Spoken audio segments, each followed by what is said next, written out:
Sejam muito bem-vindos à Certform, Escola de Formação Prática. Eu chamo-me Miguel Fragoso, sou o diretor-geral da Certform, economista, contabilista, certificado e formador em contabilidade, fiscalidade e finanças empresariais. Este é mais um vídeo da rúbrica Trate as Finanças por Tu.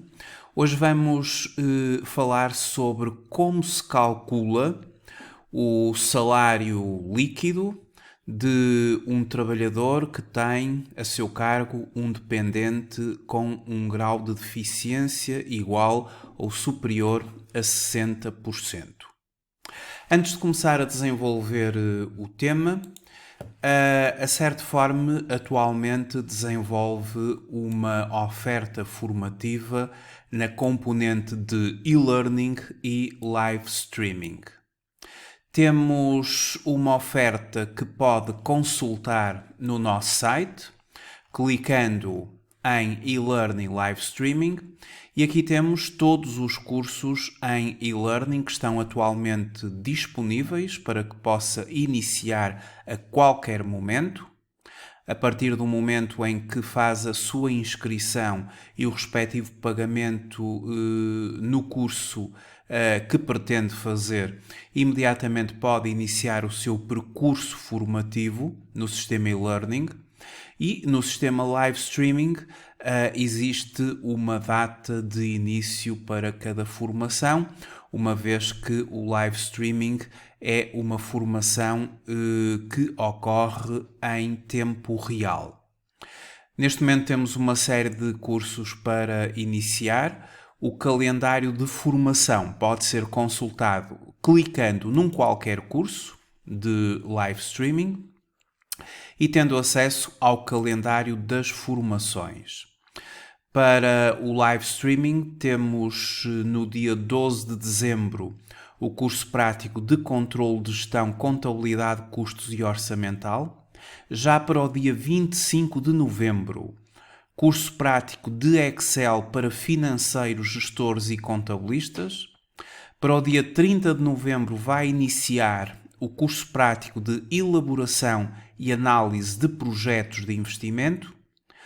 O mini MBA em gestão do marketing digital para 9 de janeiro de 2021.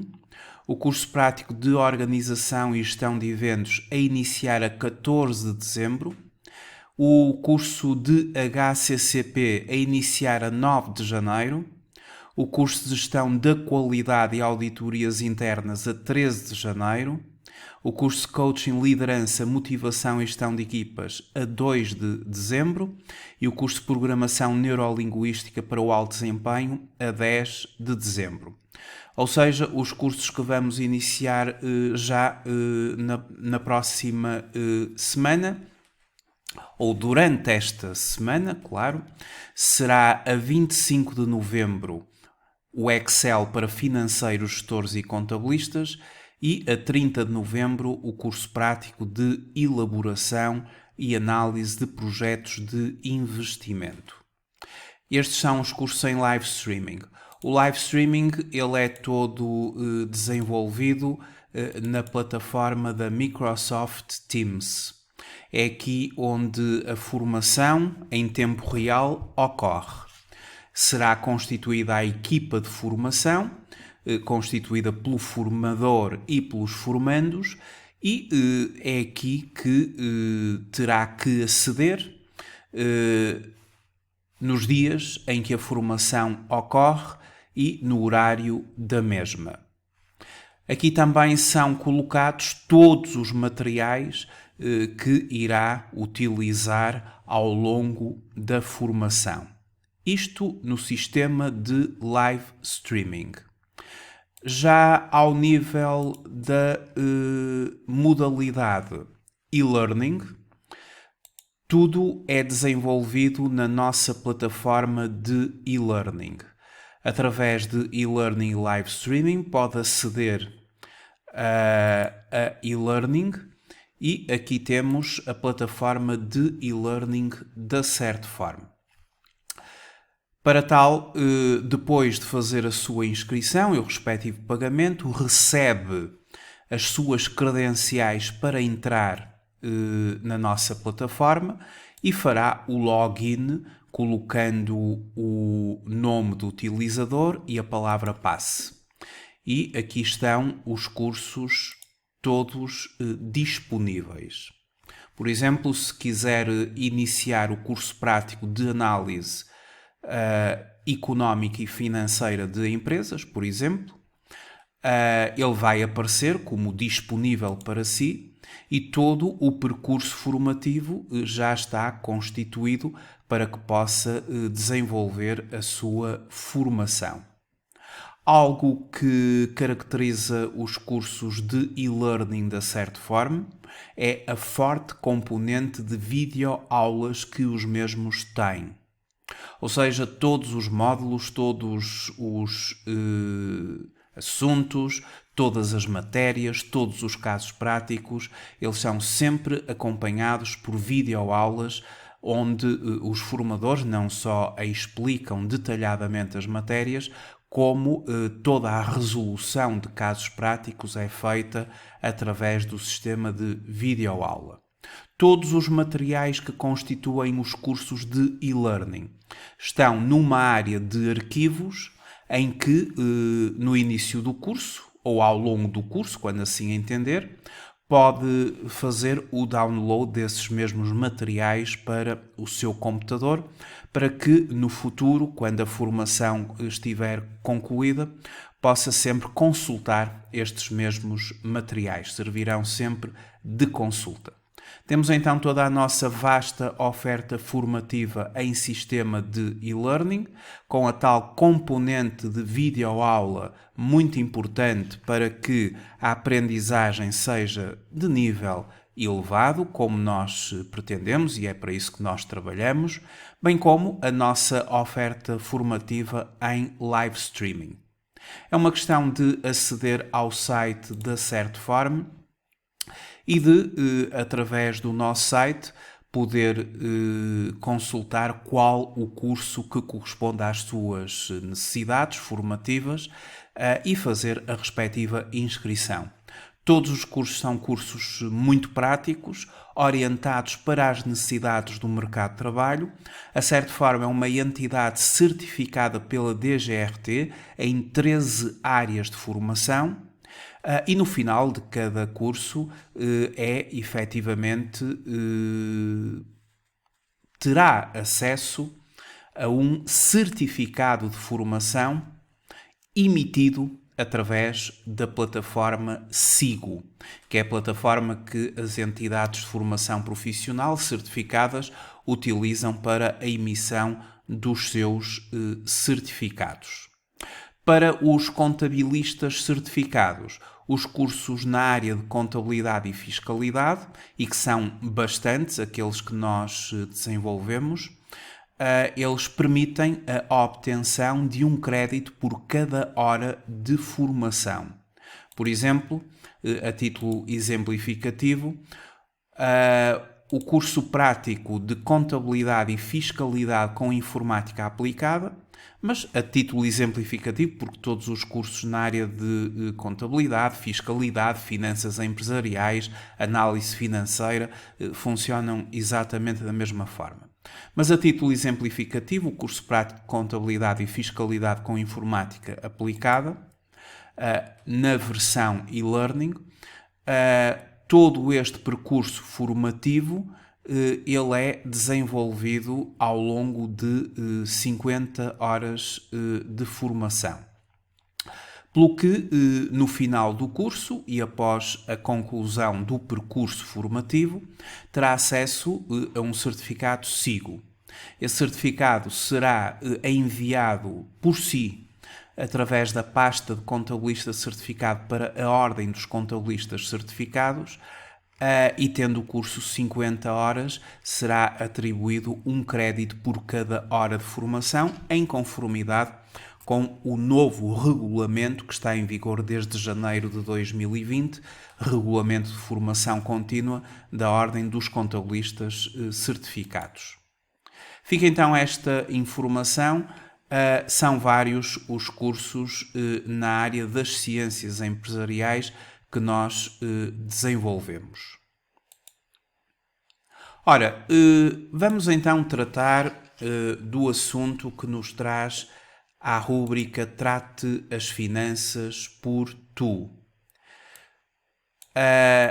Vamos fazer uma abordagem sobre um processamento de salários relativamente a um trabalhador que tem a seu cargo um dependente com um grau de deficiência, de incapacidade permanente superior ou igual a 60%.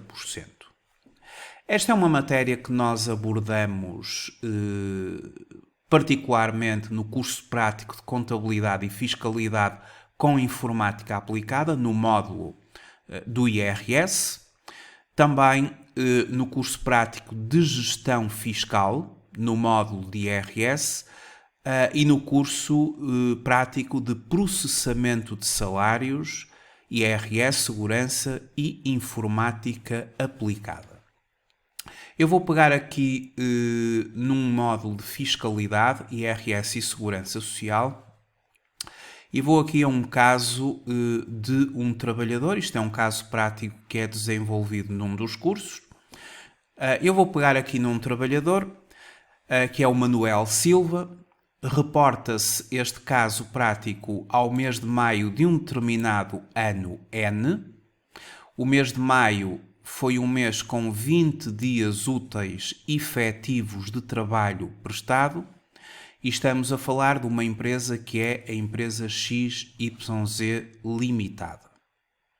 Ela tem vários trabalhadores, cada trabalhador tem as suas circunstâncias e o Manuel Silva, ele é chefe de secção da empresa XYZ Limitada. Em maio, a sua remuneração mensal fixa foi de 1.400 euros. De acordo com o Instrumento de Regulamentação Coletiva do Trabalho, que regula o setor da atividade da empresa e com fundamento na antiguidade ao serviço da empresa, recebe mensalmente 80 euros de diuturnidades. Diuturnidades é um rendimento do trabalho dependente que os instrumentos de regulamentação coletiva do trabalho prevêem face à antiguidade do trabalhador ao serviço da entidade patronal, como nós explicamos de forma detalhada nos nossos cursos. E, portanto, face à antiguidade que este trabalhador tem ao serviço desta entidade patronal, ele já tem direito a um valor de 80 euros de diuturnidades, em conformidade com o que está estabelecido no Instrumento de Regulamentação Coletiva do Trabalho, que regula o setor no qual esta entidade, o setor empresarial, no qual esta entidade se enquadra. O subsídio de alimentação corresponde a 5,34 € por dia. O subsídio de alimentação desta empresa é pago em dinheiro, está bem? Isto é importante por causa do limite que já vamos abordar. E por deslocação ao serviço da empresa, recebeu 2 dias de ajudas de custo com uma diária completa no valor de 80 euros. Valor diário de 80 euros, vezes 2 dias de ajudas de custo porque se deslocou em Portugal. Para além disto tudo, foram processadas comissões de 390 euros. Em termos familiares, o Manuel é casado, 2 titulares, ou seja, ele é casado e, no caso concreto, a mulher também aufere rendimento. Portanto, são 2 titulares. E tem 2 dependentes, portanto, tem 2 filhos que podem ser menores ou então poderão eventualmente ser maiores, desde que a idade seja compreendida entre os 18 até aos 25 anos e podendo já auferir rendimentos, os mesmos não poderão ser superiores ao valor anual do salário mínimo nacional, 14 vezes 635 euros. Mas acontece aqui uma questão com um dos dependentes. E um dos dependentes possui um grau de deficiência com incapacidade permanente superior a 60%. O trabalhador foi admitido a 2 de fevereiro de 2012. Então, o que é que vai acontecer? Qual é a consequência de um trabalhador ter um dependente, um filho, com um grau de deficiência com incapacidade permanente superior a 60%? Bom, do ponto de vista do processamento de salários, a consequência está relacionada com a retenção na fonte. A questão aqui é que quem possui a deficiência não é o trabalhador. Quem possui a deficiência é o dependente do trabalhador. E, portanto, vamos resolver esta questão e vamos esclarecer o que é que uma empresa terá que fazer quando os seus trabalhadores, um dos seus trabalhadores ou qualquer um dos seus trabalhadores, efetivamente comunique à empresa que um dos seus dependentes, e bastará um para chegar, digamos que, ao máximo de benefício, entre aspas, que nós aqui vamos utilizar, porque aquilo que vai acontecer é que vai haver uma redução da taxa de IRS de retenção na fonte. Para já estamos a falar de retenção na fonte, estamos a falar de processamento de salários do mês de maio, e esta empresa não pode aplicar a mesma retenção na fonte que aplicaria se o trabalhador tivesse 2 dependentes não deficientes. Eu já passo então a explicar como é que isto funciona. Vamos então à resolução deste ponto para podermos compreender o que é que a empresa terá que fazer. Isto é a resolução dos anteriores. Temos então aqui a resolução do ponto número 3. Bem, novamente aqui todo repetido. Em primeiro lugar, vamos identificar os vários rendimentos. Tudo aquilo que eu vou mencionar, do ponto de vista de rendimentos, eu vou fazer este exercício completo aqui, este ponto número 3. Tudo aquilo que eu vou mencionar justifica-se pelo artigo 2º do Código do IRS, quando estamos a falar de rendimentos sujeitos a IRS, e pelo artigo 46 do Código Contributivo Segurança Social, quando estamos a falar de base de incidência da Segurança Social. Fica desde já justificada a legislação, ou pela legislação. Bom, este valor de 1.400 euros, que é a sua remuneração mensal, ela está integralmente sujeita a IRS e a Segurança Social, pelos artigos que acabei agora de mencionar e as respectivas alíneas que se reportam à remuneração mensal. Artigo 2º do Código do IRS, artigo 46 do Código da Segurança Social, o montante da remuneração mensal está integralmente sujeita. O mesmo acontece para as diuturnidades. As diuturnidades estão integralmente sujeitas a IRS e a Segurança Social. Ou seja, aquele abono, aquele rendimento que o trabalhador recebe pela sua antiguidade, e que aqui é de 80 euros, é sujeito na íntegra a IRS e a Segurança Social. Quanto ao subsídio de alimentação, ele recebe 5,34€ por dia, e eu referi que este mês iríamos considerar 20 dias de trabalho efetivo, e o subsídio de alimentação ele tem que ser processado na base de dias de trabalho efetivo do mês. O subsídio de alimentação tem uma particularidade. O subsídio de alimentação ele obedece a dois limites. Se for pago em dinheiro, até 4,77€ por cada dia, não faz descontos de IRS, nem de Segurança Social.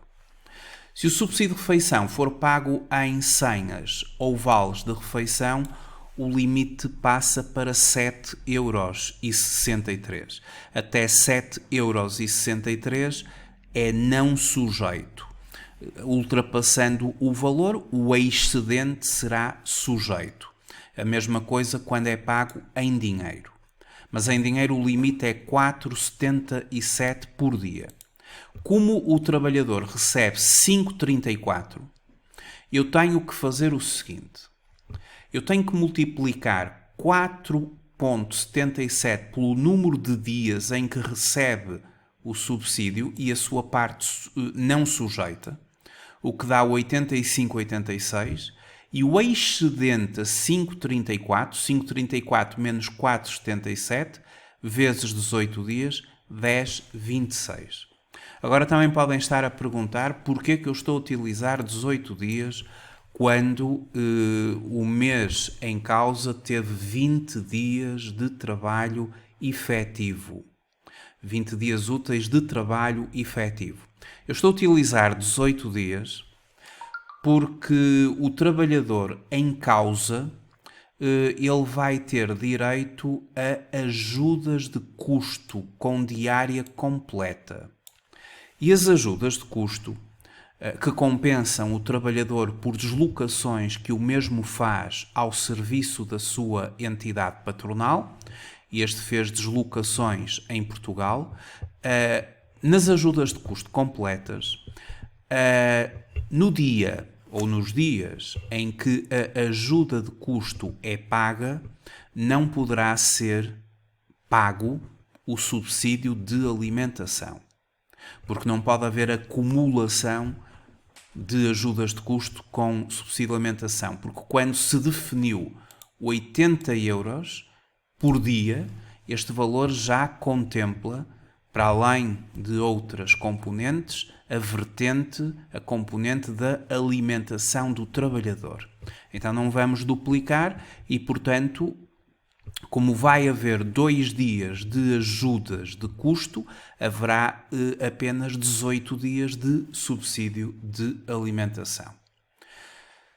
Então, está calculada a parte não sujeita e a respectiva parte sujeita. Como eu referi, apenas foram considerados 18 dias de subsídio de alimentação, uma vez que o trabalhador, em maio, recebe 2 dias completos de ajudas de custo. Então, as ajudas de custo, elas também têm uma parte sujeita e uma parte não sujeita.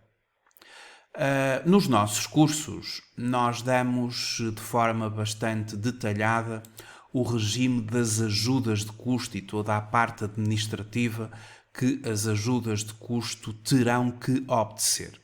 As ajudas de custo elas têm vários limites em função do escalão remuneratório do trabalhador. Este trabalhador é um trabalhador que tem um vencimento mensal de 1.400€. E, portanto, para um trabalhador que tem um vencimento mensal de 1.400€, ajudas de custo em Portugal obedecem ao limite de ajudas de custo pagas aos trabalhadores por deslocações em Portugal com remuneração superior a 1.360,03, que corresponde ao escalão 18 da função pública e que é 50,20 por dia. Há vários limites para ajudas de custo. Nós, nos cursos da Certform, explicamos todos os limites e, portanto, para quem ganha 1.400 euros e se desloca em Portugal, o limite aplicado é de 50,20. Até 50,20 por cada dia é não sujeito, não há impostos de IRS e depois de Segurança Social, e tudo o que exceder os 50,20. Então, o excedente estará sujeito a IRS e a Segurança Social, mas isto porque este trabalhador tem um vencimento de 1.400 euros. Porque, em função dos vencimentos, os limites das ajudas de custo podem ser ou são distintos. Portanto, isto são matérias que nós abordamos particularmente nos cursos onde o módulo do IRS está presente. Fazendo então as contas, a parte sujeita ou a parte não sujeita é o limite de 50,20, aplicado a uma pessoa que tem um vencimento de 1.400 euros, vezes 2, o que dá 100,40, mas como recebe 80 acima de 50,20, vezes 2 dias, 59,60 é sujeito tanto ao IRS como à Segurança Social. E é assim que nós trabalhamos as ajudas de custo. As ajudas de custo merecem administrativamente a elaboração de um mapa de ajudas de custo, que também nas nossas formações nós elaboramos, até porque estes exercícios, eles depois, para além de terem esta componente, como eu agora estou a explicar, isto tudo é feito posteriormente na aplicação de gestão do pessoal, a aplicação informática, uma vez que a prática que nós desenvolvemos nos nossos cursos exige que tudo isto seja efetivamente aplicado em contexto informático para que seja a formação o mais aproximada possível daquilo que acontece nas empresas.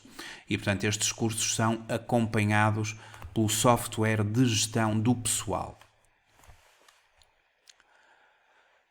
Quanto à comissão de 390 euros, uma comissão, um prémio de produtividade, por exemplo, estão sempre integralmente sujeitos ao IRS e à Segurança Social. Portanto, a comissão de 390 euros está integralmente sujeita a IRS e a Segurança Social. Vamos então fazer o somatório dos valores ilíquidos. E líquido significa antes de desconto, pode-se dizer ilíquido ou bruto, antes de qualquer desconto, e que vai estar sujeito a IRS e a Segurança Social. Então, fazendo um resumo, serão os 1.400 euros do vencimento, na íntegra, os 80 euros das diuturnidades, o tal abono por antiguidade ao serviço da empresa, na íntegra. O subsídio de alimentação está sujeito em 10,26 euros, aquilo que ultrapassou os 4,77 euros e, portanto, sendo 5,34 euros, 5 euros ponto 34, menos 4,77 euros, vezes os tais 18 dias, eu tive que tirar 2 dias, porque 2 dias é para ajudas de custo, dá 10,26.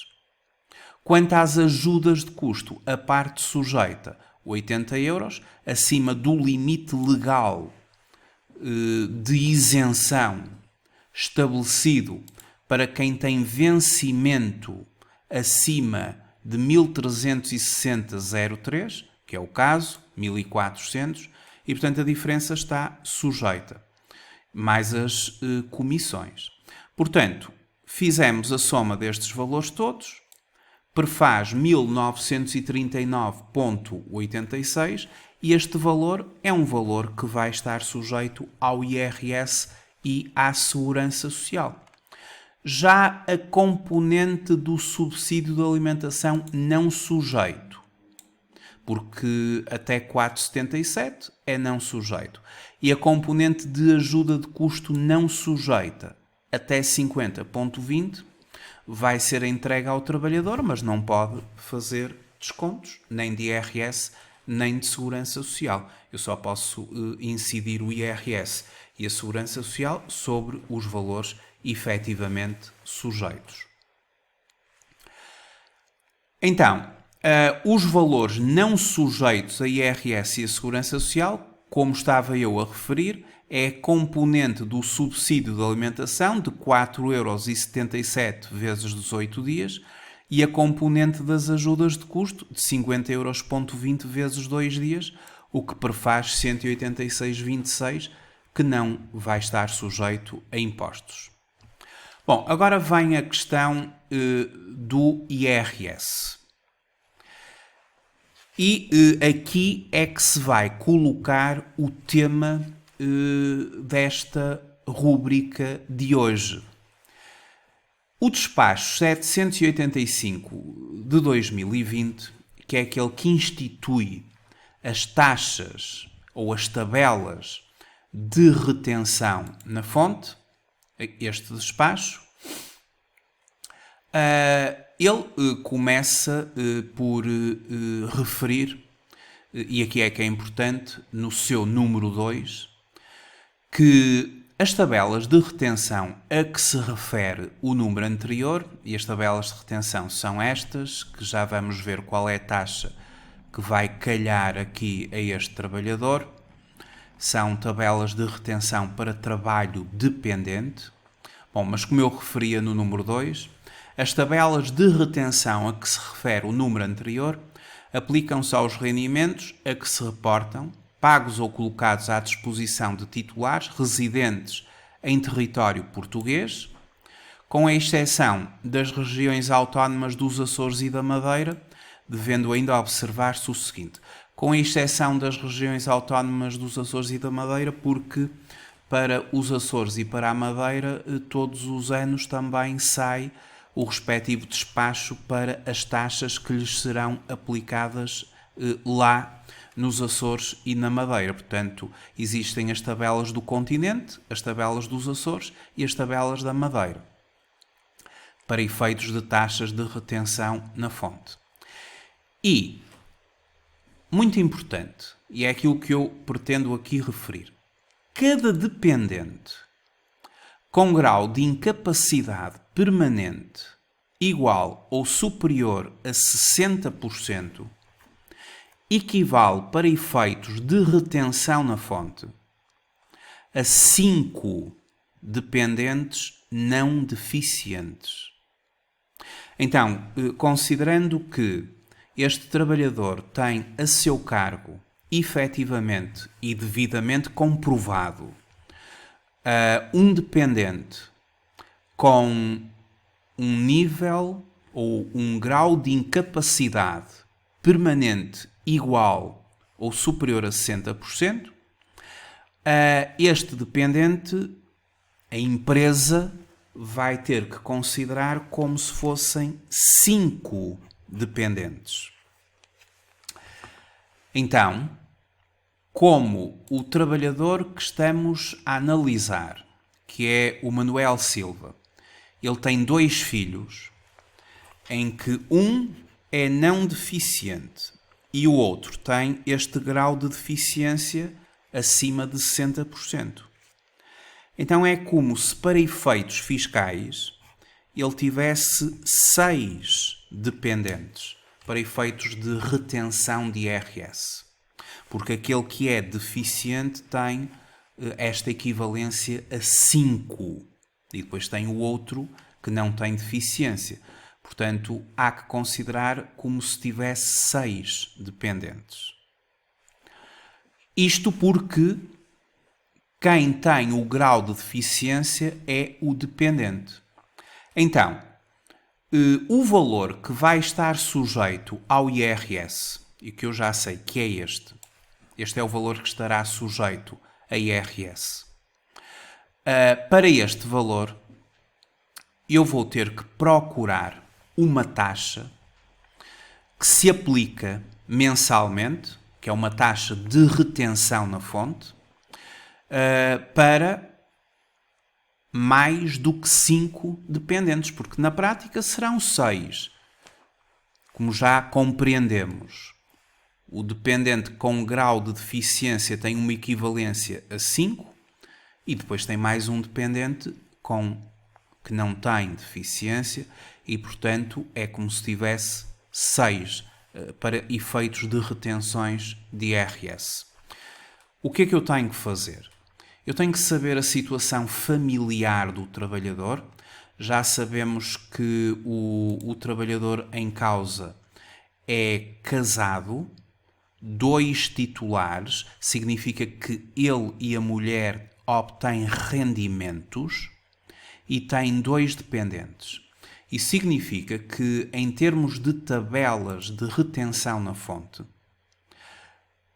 sendo o trabalhador não deficiente, porque a deficiência está no dependente, vamos utilizar as tabelas normais para trabalhadores sem grau de deficiência superior ou igual a 60%, que é a tabela número 1, no caso de trabalhadores não casados. Não casados são os solteiros, os viúvos, os divorciados. A tabela número 2, que é para o trabalhador dependente que é casado, mas é único titular do rendimento ou de rendimentos.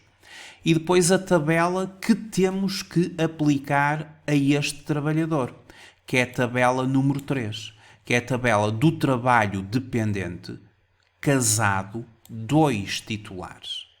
Então, é aqui que nós vamos considerar que ele tem 5 ou mais dependentes. Portanto, a taxa de IRS a título de retenção na fonte, mensalmente, que a empresa vai ter que procurar, estará sempre na última coluna. Número de dependentes 5 ou mais.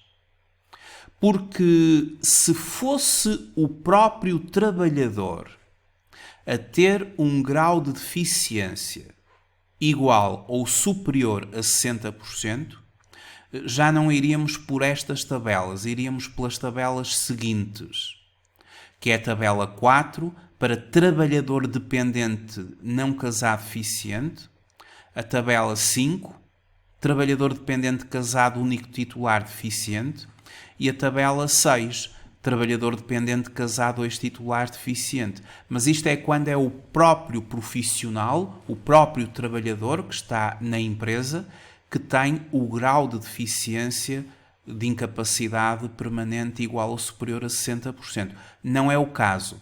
O caso aqui é o dependente do trabalhador. E, portanto, o trabalhador terá a sua tabela normal, porque ele não tem grau de deficiência que justifique as tabelas que se seguem. Vamos considerar que não tem deficiência, então é a tabela número 3, mas o dependente tem e, portanto, teremos que considerar 5 ou mais. Será esta coluna. E como é que nós vamos procurar aqui a taxa? Fazendo um cruzamento do rendimento com a respectiva coluna. E qual é o rendimento que será objeto de retenção na fonte? 1939,86, ou seja, o somatório dos valores sujeitos. E todos estes valores sujeitos são valores que são somados. Nós somamos o vencimento com a diuturnidade, com a parte do subsídio de alimentação sujeita, com a parte das ajudas de custo sujeitas e com as comissões. Nós só não podemos somar, ou seja, é objeto de retenção na fonte autónoma, não pode somar, o subsídio de férias, o subsídio de Natal e as horas suplementares. Como nós fazemos casos práticos, quer nestes exercícios, quer depois a nível informático, nos nossos cursos. Mas aqui, como não temos nem subsídio de férias, nem subsídio de Natal, nem horas extra ou horas suplementares, tudo soma para efeitos de retenção na fonte. E vai ser sobre os 1939,86 que eu irei procurar a taxa 1939,86. Como é que eu vou fazer relativamente às tabelas? Aqui na remuneração mensal eu vou colocar-me na linha que imediatamente ultrapasse os 1939,86. 1870 não chega. 1977 é efetivamente aquela linha que imediatamente ultrapassa os 1939,86. Então, cruzando com 5 ou mais dependentes, a taxa é de 14,9%. Se eu não tivesse considerado como dado do exercício que um dos dependentes tinha um grau de deficiência superior ou igual a 60%, o trabalhador teria 2 dependentes. E para 2 dependentes a taxa seria 19,1%. Uma vez que um dependente com um grau de deficiência ou de incapacidade permanente superior ou igual a 60% equivale a 5, esta empresa vai ter que considerar 5 ou mais, 14,9%. Então, fazemos 14,9% sobre os 1939,86, o que dá 289,04. Quando estamos a fazer retenções de IRS para trabalho dependente e também para pensões à luz destas tabelas, devemos, em conformidade com o artigo 99E do Código do IRS, fazer um arredondamento para a unidade de euros inferior. Portanto, 289,04 fica 289 euros certos. Se desse 289,90, ficaria também 289. São estes pormenores, estas regras que são bastante importantes nós conhecermos para que quando estamos nas empresas, na realidade empresarial, possamos efetivamente já ir com todo este conhecimento. Daí a importância dos cursos da Certform, que são cursos efetivamente práticos e orientados para as necessidades no mercado de trabalho, darem todo este conjunto de conhecimento que é, sem dúvida, precioso depois ao nível da atividade profissional. Quanto à segurança social, a segurança social ela apresenta-nos 2 taxas. 11% é a cargo do trabalhador. Então eu faço 11% sobre 1939,86. O tal valor que tanto está sujeito ao IRS como à Segurança Social. E o que dá 213,38. Sendo assim, eu obtenho o rendimento líquido do trabalho dependente a pagar ao Manuel Silva. Portanto, o Manuel Silva, o que é que ele vai receber?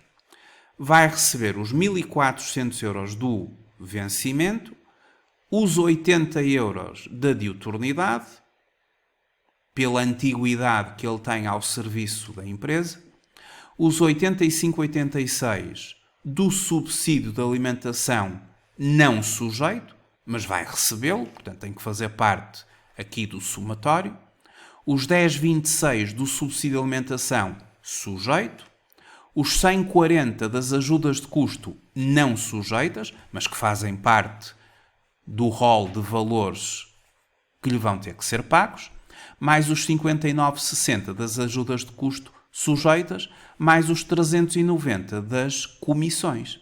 E, portanto, este é todo o espectro de verbas a que o Manuel tem direito. A estes valores, vamos subtrair os dois descontos. O desconto do IRS de 289 e o desconto da Segurança Social de 213,38. Segurança Social que lhe diz respeito a ele. E, portanto, valor final 1.623,74, valor líquido. Líquido porque descontamos o IRS e a Segurança Social. Por sua vez, a empresa ela tem os seus próprios encargos. Uma empresa paga à Segurança Social 23,75. O trabalhador está sujeito a 11. A empresa está sujeita a 23,75 vezes 1939,86, 460,72. Os trabalhadores que são admitidos ou que foram admitidos após o dia 1 de outubro de 2013, as empresas que os contratam estão submetidas ao Fundo de Compensação do Trabalho e ao Fundo de Garantia e Compensação do Trabalho, mas isto só se aplica quando o contrato foi celebrado a partir de 1 de outubro de 2013. E o contrato aqui do Manuel Silva, foi celebrado a 2 de fevereiro de 2012. Portanto, como é um contrato anterior a 1 de outubro de 2013, não vou aplicar, neste caso, o fundo de compensação. O fundo de compensação, caso aplicasse, é a cargo da empresa, portanto, é efetivamente uma obrigação da empresa, não é para descontar ao trabalhador, é cargo da empresa. E o fundo de compensação do trabalho corresponde a 0,925% do vencimento mais a diuturnidade, e o fundo de garantia e compensação do trabalho corresponde a 0,075% do vencimento mais a diuturnidade. Os dois somados dá 1%. Este é de 0,925% e este é de 0,075%. Dá 1%.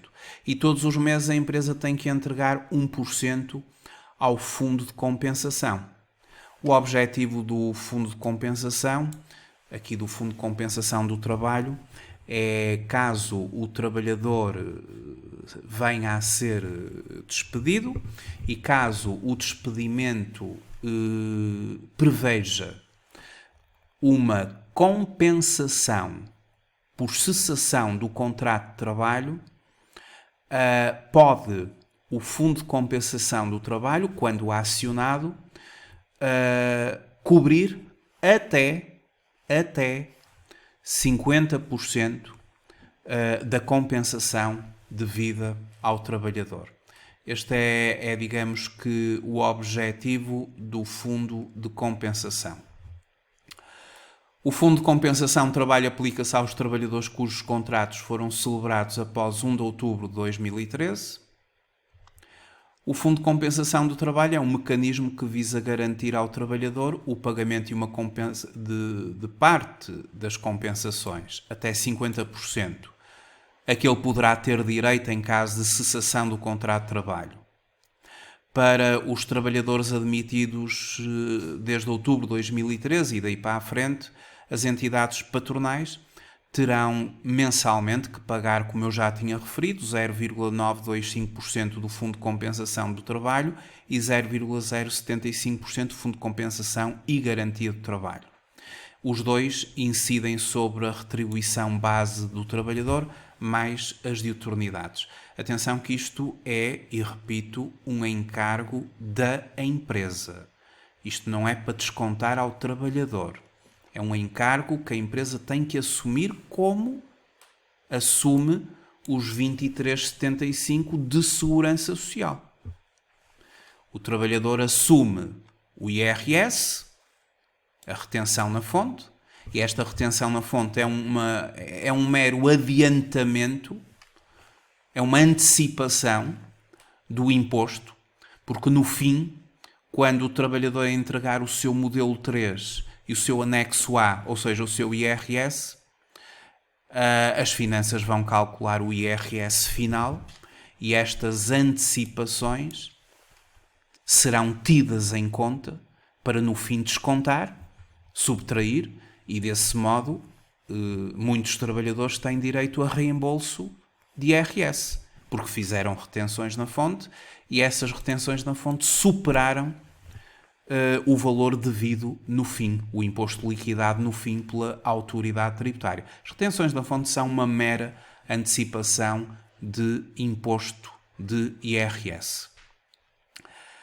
Fica então assim explicado a questão de casais com dependentes com grau de incapacidade permanente, devidamente comprovada, superior ou igual a 60%. Em termos do mecanismo de retenção na fonte, as entidades deverão considerar que essa pessoa, esse pai ou essa mãe, que assim declara ter esse dependente, deverão as entidades patronais considerar que o mesmo tem uma equivalência a 5 para efeitos das tabelas de retenção na fonte e da coluna, que será sempre a última, a aplicar para este mecanismo, que é o mecanismo da retenção na fonte. Espero que tenha aproveitado com este vídeo, esta, no fundo, vídeo-aula da rúbrica Trate as Finanças por Tu.